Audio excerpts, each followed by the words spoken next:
Gak pernah ketemu sekali dalam kondisi yang ya dia nggak kenal gue juga kan. Gue waktu itu masih jadi penulis lah, belum masuk ke YouTube lah.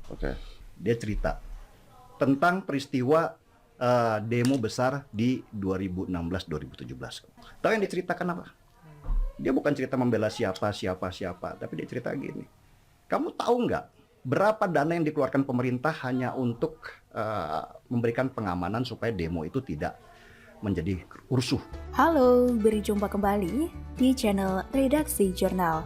Kadrun kebakaran jenggot, Denny Sregar belak-belakan, ungkap rahasia kadrun hancurkan NKRI di podcast Deddy Corbuzier.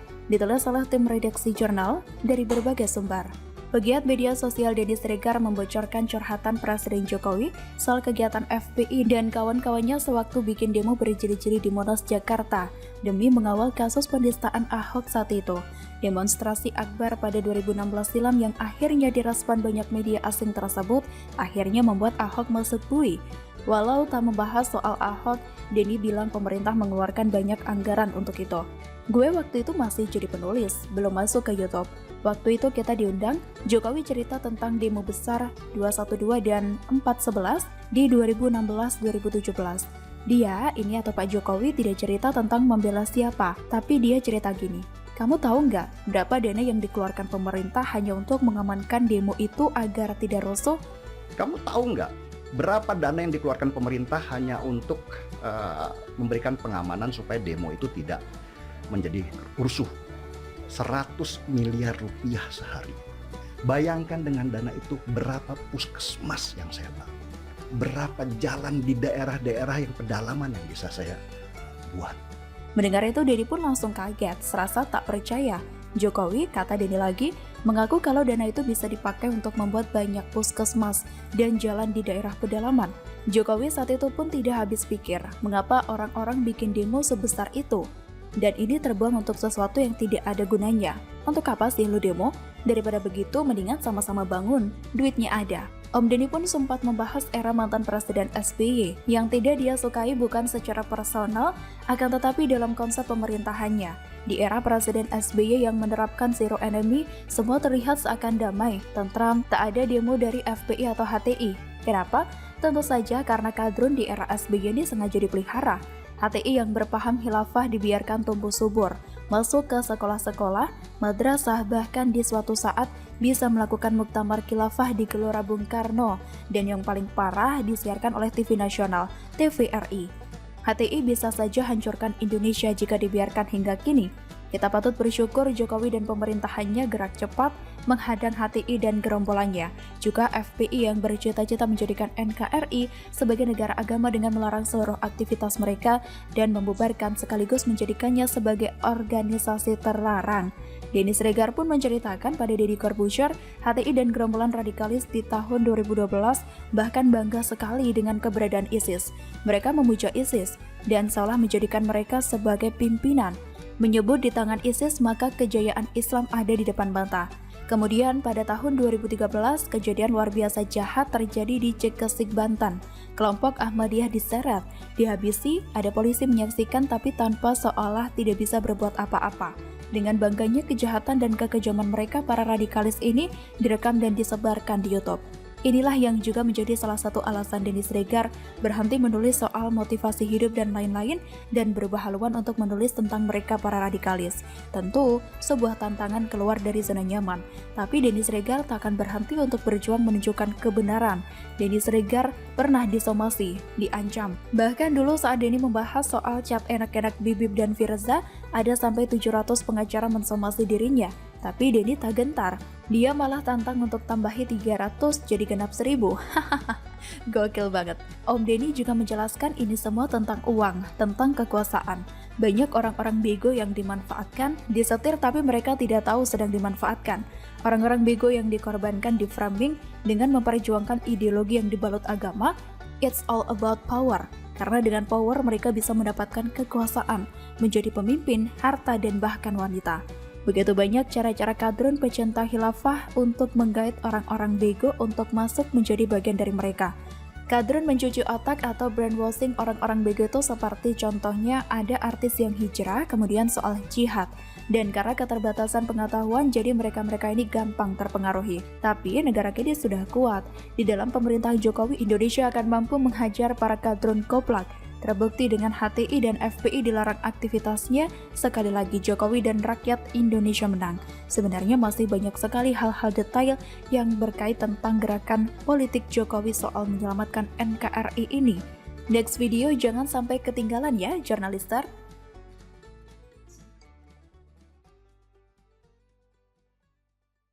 Semua kebebasan bertanggung jawab. Jadi saya punya hak juga untuk membela hak asasi saya. Ya, jadi karena saya tidak melakukan itu, yang saya tidak pernah lakukan. Jadi biarlah dibuktikan di pengadilan. Nanti kalau saya salah ya saya dihukum. Tapi kalau yang melaporkan itu salah ya dia dihukum. Kita kan sama di mata hukum. Haris Azhar pun pernah datang ke Bang Luhut mau minta saham. Coba dicek sama dia. Report.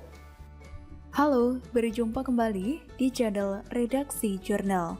Telak, Luhut benarkan Haris Azhar pernah minta saham Freeport. Ferdinand Hutahian, Freeport bukan milik Luhut, kapan Haris diperiksa? Ditulis oleh tim Redaksi Jurnal dari berbagai sumber. Berawal dari pernyataan Dr. Junifer Girsang dalam acara Mata Najwa pada Rabu 29 September 2021, yang menyatakan bahwa Haris Azhar pernah meminta saham PT Freeport Indonesia kepada Luhut Bin Sarpanjaitan, lalu berkembang menjadi polemik yang memanas. Melansir dari iNews, dalam kapasitasnya sebagai kuasa hukum Luhut Panjaitan dalam kasus fitnah dan pencemaran nama baik yang dilakukan oleh Direktur Eksekutif Lokataru Haris Azhar dan Koordinator Kontras Fatia Maulidiyanti, Junifer dengan lugas membeberkan Haris pernah datang menemui Luhut khusus membahas jatah sahamnya tersebut. Mendengar tudingan tersebut, sontak kuasa hukum Haris, Nurkolis Hidayat mengatakan pernyataan Junifer ngawur. Itu tuduhan serius, tandasnya. Namun akhirnya kini terbongkar. Ucapan Junifer diaminkan oleh Luhut Panjaitan. Kata Luhut, ya, dia pernah datang ke saya. Katanya dia mewakili suku-suku di situ. Saya dengerin, saya selalu prefer atau meminta penjelasan ke ahlinya suku-suku di sana. Meski begitu, Luhut mengaku tidak tahu persis apakah benar permintaan itu dilakukan untuk kepentingan warga Papua atau untuk kepentingan Haris sendiri. Tidak hanya itu, Luhut juga mengungkapkan bahwa Haris sering mendatangi rumah atau kantornya untuk meminta bantuan. Tidak dikatakan jelas apa bantuan yang selama ini diminta oleh Haris padanya. Kata Luhut, Haris itu saya kenal baik, dia datang ke rumah saya, datang ke kantor saya berkali-kali, minta bantuan, minta macam-macam itu, minta tolong, minta dia apa ngurusin saham atau apa ya saya fasilitasi sampai bisa, yang tidak bisa mana. Meski begitu, Luhut enggan mengungkapkan lebih jauh dan memilih berbicara di pengadilan agar proses hukum berjalan. Ketika dikonfirmasi pada Senin 11 Oktober 2021 malam, Junifer dengan terbuka mengatakan, mereka bilang omongan Junifer ngawur, tapi ternyata sekarang Pak Luhut sendiri sudah menyatakan bahwa Haris memang pernah datang untuk meminta saham Freeport. Berarti apa yang disampaikan benar dong? Dia mengaku heran saja. Kok seorang yang mengaku aktivis malah bertanya-tanya soal saham Freeport? Ada apa? Soal kebenaran saham itu diperuntukkan bagi masyarakat ada di Papua, Junifer mengaku tidak tahu pasti. Intinya, sambung Ketua Umum DPN Paradini, apa yang ia ucapkan benar adanya. Bahkan Haris sudah mengakuinya. Kata Junifer, dia sendiri sudah ngaku kan di media-media kalau benar menemui Luhut terkait saham Freeport kan? Ditambahkannya pihaknya sudah mendapatkan informasi lebih dulu terkait permintaan saham Freeport yang dilakukan oleh Haris. Kata Junifer bahwa pihaknya sudah dapat informasinya lebih dulu. Harusnya Haris jangan bilang ia ngawur, tapi koreksi diri. Dan dari pernyataan tersebut, mantan politisi Demokrat Ferdinand Hutahian memberikan komentar lewat akun Twitternya. Kata Luhut, telak. Luhut Panjaitan benarkan Haris Azhar pernah minta saham Freeport. Pernah saya cuit sebelumnya bahwa kisah ini pernah saya dengar dan saya yakin Luhut pasti tak bisa berikan karena Freeport bukan milik Luhut. Pak Polisi @divhumas_polri, kapan Haris diperiksa? Betul sikap yang dilakukan Luhut memang harus begitu. Tapi kalau ngakunya nggak minta saham ya nggak apa-apa. Toh, Haris Azhar tetap dianggap tak mempunyai malu. Dia sudah melakukan pencemaran nama baik kepada Luhut terkait bisnis tambang di Papua. Dan lagi ngaku-ngaku membela mengatasnamakan masyarakat Papua. Perilaku kepala batunya Haris Azhar itu memang sudah sangat keterlaluan.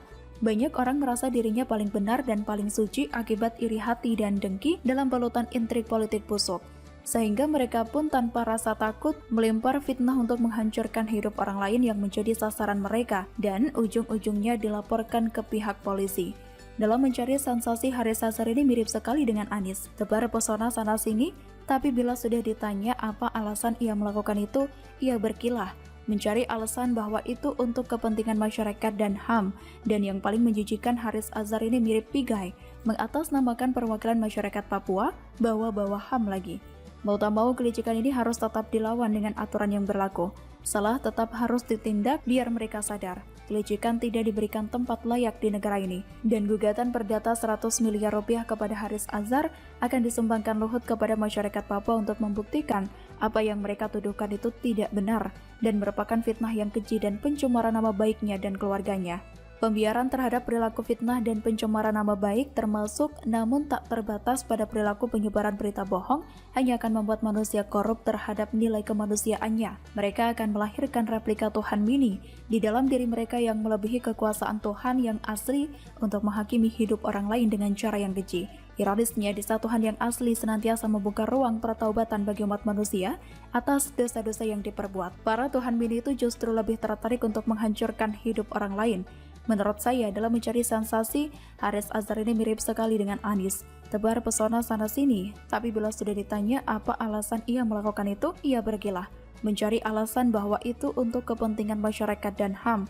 Dan yang paling menjijikan, Haris Azhar ini mirip Pigai, mengatasnamakan perwakilan masyarakat Papua, teriak-teriak bela warga Papua. Bawa-bawa HAM lagi, Dan sayangnya kelicikan itu makin ngetren dipergunakan oleh kelompok yang selama ini anti pemerintah. Ini tentu saja tak boleh dibiarkan.